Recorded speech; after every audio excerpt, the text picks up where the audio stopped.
भारतीय क्रिकेटपटू विराट कोहलीनं कसोटी क्रिकेटमधून निवृत्ती घेतली आहे। रोहित शर्मा पाठोपाठ विराट कोहली सुद्धा कसोटी क्रिकेटमधून निवृत्त झालाय। इंग्लंड दौऱ्यावरती जाणाऱ्या भारतीय संघाला हा मात्र मोठा धक्का आहे।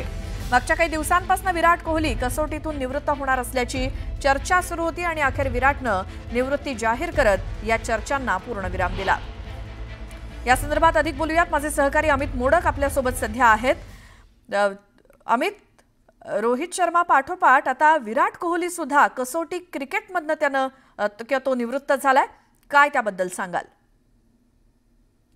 श्वेता, एक प्रकारे भारतीय क्रिकेटसाठी आपण म्हणू शकतो की मोठं नुकसान आहे, खास करून भारतीय फॅन्ससाठी, विराट कोहलीचे फॅन्स।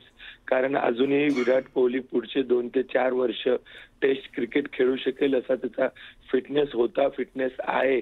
परंतु अचानक त्याने हा घेतलेला निर्णय हा त्याच्या फॅन्स सोबतच क्रिकेट चाहत्यांसाठी देखील एक प्रकारे आपण म्हणू शकतो की सरप्राईज आहे की असं का घडलं की दोघांनीही एका पाठोपाठ एक निवृत्ती घेतलेली आहे। एक प्रकारे नवीन टीम इंडिया उभं करण्याचं आता आव्हान बीसीसीआय समोर असेल।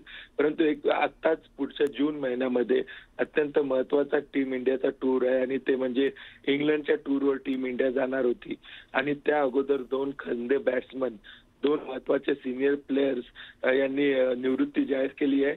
आणि एक प्रकारे श्वेता, हे दुसरं त्याच्या फॅन्ससाठी दुःखदायक असं पण आहे की अचानक क्रिकेटची मॅच खेळताना किंवा एखादी। बरोबर आहे अमित, आवाज येतोय?